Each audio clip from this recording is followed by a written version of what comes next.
بسم اللہ الرحمن الرحیم۔ محترم دوستو، السلام علیکم ورحمۃ اللہ وبرکاتہ۔ پیارے دوستو، امید کرتا ہوں اللہ تعالیٰ کے فضل و کرم سے آپ خیریت سے ہوں گے اور ہنسی خوشی زندگی گزار رہے ہوں گے۔ ہماری بھی یہی دعا ہے کہ اللہ تعالیٰ آپ کو ہمیشہ خوش و خرم رکھے اور ہمیشہ ہر مصیبت پریشانی سے بچائے رکھے۔ دوستو، آج میں جو وظیفہ آپ کے لیے پیش کر رہا ہوں یہ سورۃ قریش کا وظیفہ ہے، یعنی سورۃ قریش کھانا کھانے کے بعد پڑھنے کے فوائد آپ کے لیے بیان کروں گا۔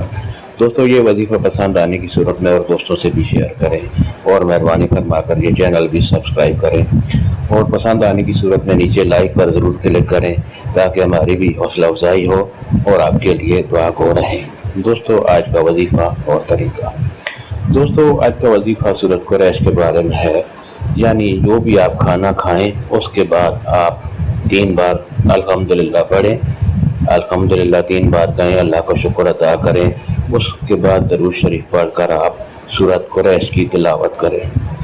اگر کھانا کھانے کے بعد آپ سورۃ قریش کی تلاوت 1 بار کریں گے تو اس کا فائدہ یہ ہوگا کہ جو بھی کھانا آپ نے کھایا ہے وہ آپ کے لیے فائدہ مند ثابت ہوگا، وہ آپ کے جسم کو فائدہ دے گا، صحت دے گا، اور اس میں اگر کوئی نقصان دہ چیز بھی ہوئی تو وہ آپ کی صحت کے لیے مضر نہیں ہوگا۔ دوستو، اس کے بعد دوسرا فائدہ ہے، اگر 2 بار آپ سورۃ قریش پڑھیں گے کھانا کھانے کے بعد تو جو کھانا آپ نے کھایا ہے اگلے وقت آپ کو اس سے بہتر کھانا ملے گا۔ یعنی یہ ایک آزمودہ وظیفہ ہے، یعنی جو کھانا آپ نے کھایا ہے اور آپ نے 2 بار سورۃ قریش پڑھی ہے تو اگلا وقت جو ہے، اگلا کھانے کا ٹائم جو ہے، اس ٹائم آپ کو اس سے بہتر کھانا ملے گا۔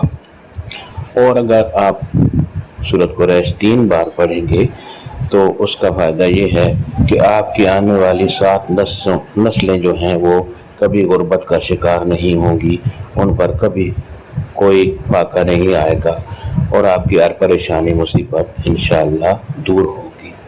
دوستو، یہ وظیفہ اور دوستوں سے بھی لازمی شیئر کریں اور ہمیں بھی اپنی دعاؤں میں یاد کریں۔ اللہ تعالیٰ آپ کو ہمیشہ صحت مند رکھے اور خوش و خرم رکھے، آمین۔